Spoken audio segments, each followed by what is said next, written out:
सोचें, एक बिल्कुल नया सैमसंग S25 या S26 अल्ट्रा हाथ में हो और फिर अचानक अपने ही फ़ोन में एंट्री बंद हो जाए।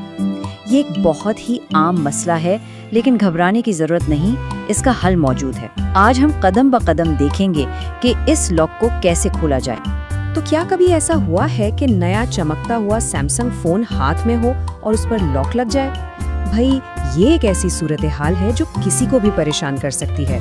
जब अपनी ही डिवाइस तक रसाई ना हो तो झुंझलाहट तो होती ही है, लेकिन इस मसले का एक सीधा साधा हल है।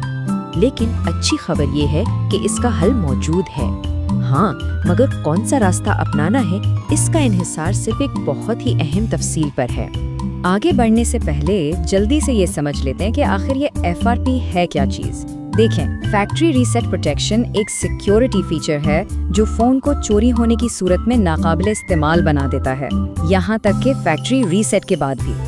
तो अब आते हैं इस सबसे अहम तफसील की तरफ जो फैसला करेगी कि ये मसला कैसे हल होगा, और वो है आपके फ़ोन की सिक्योरिटी पैच की तारीख।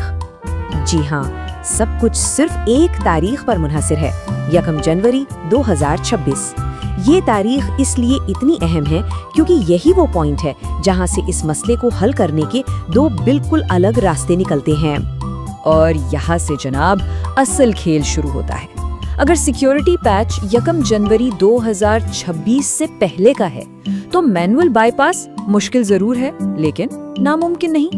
मगर अगर पैच इस तारीख के बाद का है तो समझे कि गेम ही चेंज हो गया और मैनुअल बाईपास तकरीबन नामुमकिन हो जाता है। तो चलें पहले रास्ते पर बात करते हैं, यानी मैनुअल बाईपास। ये उन डिवाइसेस के लिए हैं जिन पर पुराना सिक्योरिटी पैच मौजूद है। देखें, अगर सिक्योरिटी 1 जनवरी 2026 से पहले की है तो मैनुअल बाईपास एक ऑप्शन हो सकता है। ये अमल मुश्किल तो बताया जाता है, लेकिन कामयाबी का इम्कान रहता है। मतलब कोई पक्की गारंटी नहीं है, लेकिन कोशिश करने में हर्ज नहीं। अब आते हैं दूसरे रास्ते की तरफ, जो है प्रोफेशनल ऑनलाइन सर्विसेज। ये हल खास तौर पर उन डिवाइसेस के लिए तजवीज़ किया जाता है जिन पर जदीद तरीन सिक्योरिटी अपडेट्स हैं। इस मामले में सोर्स बिल्कुल वाज़ेह है। कहा गया है कि लेटेस्ट सिक्योरिटी के लिए बाईपास तकरीबन नामुमकिन है। बेहतर ऑप्शन ये है कि FRP के मसले को हल करने के लिए ऑनलाइन सर्विसेज का इस्तेमाल किया जाए। ये मशवरा इस रास्ते की अहमियत को बिल्कुल साफ कर देता है।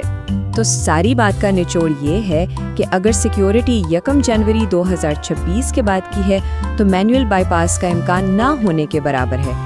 इसलिए जोर देकर यही मशवरा दिया जाता है कि professional online FRP removal service ही इस्तेमाल की जाए, क्योंकि यही आगे बढ़ने का सबसे मुअस्सर तरीका है। तो इतनी सारी मालूमात के बाद आखिर सही इंतखाब क्या है? चलिए इन दोनों रास्तों को आमने सामने रखकर देखते हैं ताकि फैसला करना आसान हो जाए। चलिए जरा इनका मवाजना कर लेते हैं। पुरानी सिक्योरिटी के लिए मैनुअल बाईपास एक ऑप्शन है, लेकिन बहुत मुश्किल। दूसरी तरफ नई सिक्योरिटी के लिए ऑनलाइन सर्विसेज हैं जिनमें मुश्किल कम है और सोर्स के मुताबिक यही बेहतर और तजवीज़ करदा हल है। तो आखिर में अमल बहुत सीधा सा है। पहला कदम, डिवाइस की सिक्योरिटी पैच की तारीख चेक करें। दूसरा कदम, अगर ये 1 जनवरी 2026 से पहले की है तो एक मुश्किल बाईपास की कोशिश की जा सकती है। और तीसरा कदम, अगर तारीख उसके बाद की है तो बेहतरीन हल एक ऑनलाइन सर्विस है। ये पूरी सूरत हाल एक बहुत बड़ा सवाल खड़ा करती है।